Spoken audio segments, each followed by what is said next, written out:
O futebol e suas nuances. O João Ricardo tinha feito uma defesaça na cabeçada perfeita do David Duarte, que fez o fundamento ali, o movimento, né? Bonito de ver, inclusive. Praticamente tirando a bola de dentro do gol. Foi incrível. E aí depois deu essa entregada. Mas faz parte.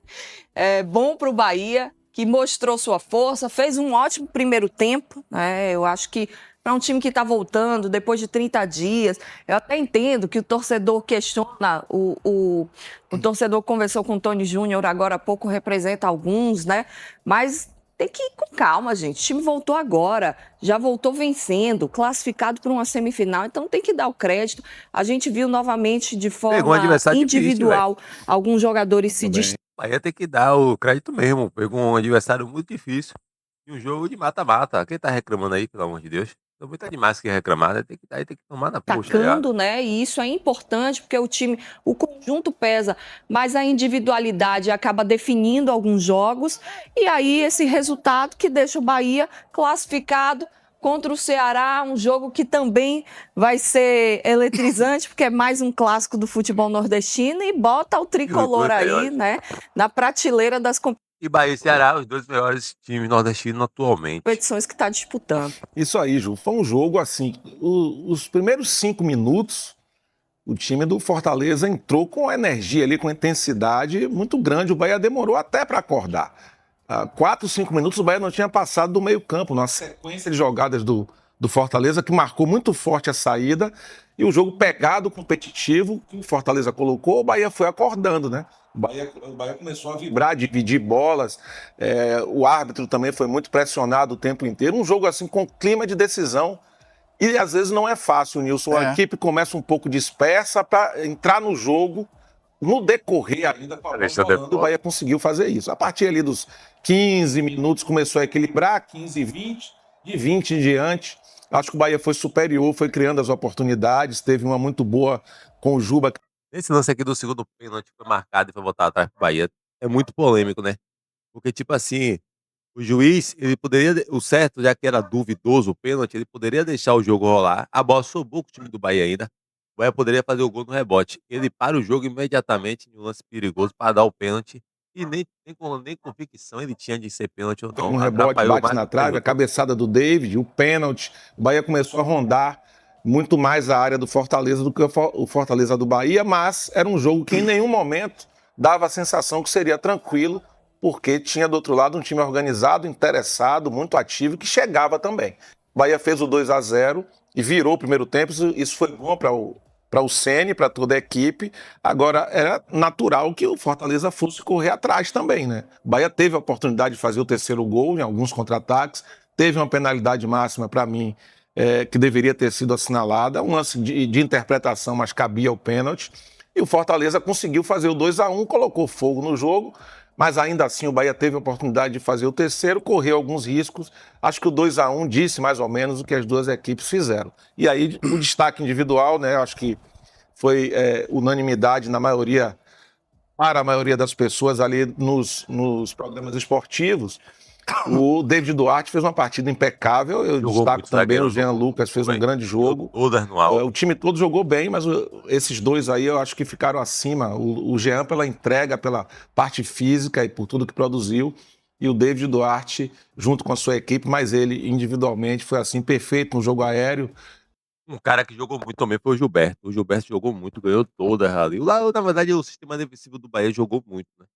Até Mingo, que deu umas duas bobeadas ali, mas jogou pra caramba o sistema defensivo ali do Bahia. Principalmente ali, Juba, Mingo. Na verdade, o sistema defensivo todo. Até o Marcos Felipe foi bem ontem. Deu umas saídas erradas ali pra esquentar o nosso coração, mas também fez grande defesa. Em todos os fundamentos que o zagueiro tem que apresentar, ele teve um nível muito alto ontem. Olha, torcedor que falou sobre o Marcos Felipe, ele evoluiu muito jogando com os pés, né? O Charles Rembert, que é auxiliar do Rogério Ceni, faz muitos trabalhos defensivos com os goleiros do Bahia para melhorar esse jogo de saída de bola. E ontem o Marcos Felipe novamente tocando a bola a 40 metros para o Juba, para o Gilberto, né? Eu não vejo nesse momento problema de jogar com os pés, faz parte do futebol moderno. O torcedor tem que passar dessa fase de não querer a bola ali atrás. É assim que se joga hoje de forma moderna. Claro que o Bahia iria sofrer pressão, né? O Fortaleza avançou as linhas no segundo tempo, precisava do empate, precisava fazer gols. E o Fortaleza está na mesma prateleira técnica do Bahia. O Bahia é um pouco melhor, mas o Fortaleza é um grande time, né? Um trabalho muito consistente do Vojvoda, tem ótimos atletas, muitos desses atletas do Fortaleza poderiam jogar no Bahia tranquilamente. Então, o que é que eu entendo do jogo? Foi normal pela circunstância da partida. Poderia ter sido melhor? Sim. Para mim, pênalti claro, o jogador Gilberto sofre o toque embaixo, Todo mundo falou que foi. acertou o VAR, né? O José Ricardo Vasconcelos de Alagoas chamou para corrigir e no segundo pênalti errou. Porque o jogador está de lado, abre o braço, a bola vai na direção do gol. Para mim é pênalti clássico. Ele marcou com muita convicção, o senhor Antônio Dibe de Moraes. O assistente, o Márcio Iglesias, correu para o fundo também para confirmar o pênalti. E aí o VAR entra dizendo que o jogador está com a mão de forma natural. Para mim foi pênalti. Seria o terceiro gol, se fosse convertido, seria mais tranquilo.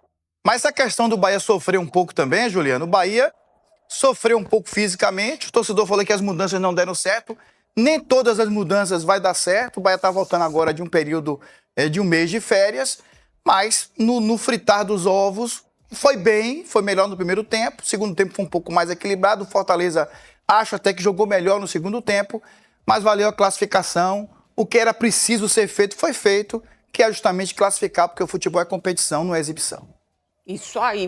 Vamos ouvir o técnico Rogério Ceni, então, né? Na entrevista coletiva, ele...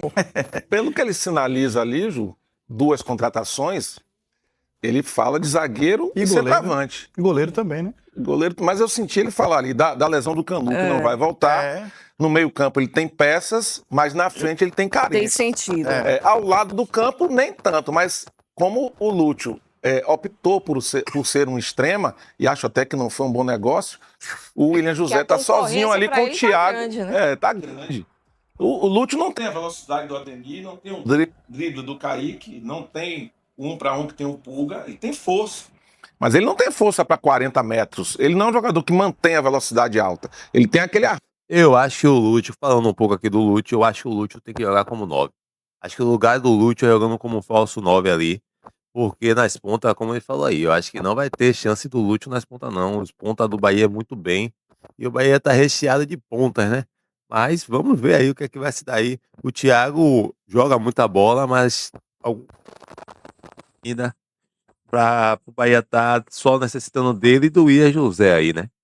Mas tem um Cauli que pode fazer um falso 9 e o próprio Ranking Lúcio. de 10 metros e chuta forte. Então ele vai ter, eu acho, uma certa dificuldade de jogar ali. Mas tudo bem, às vezes o jogador adapta e volta, fazia antes, pode ser.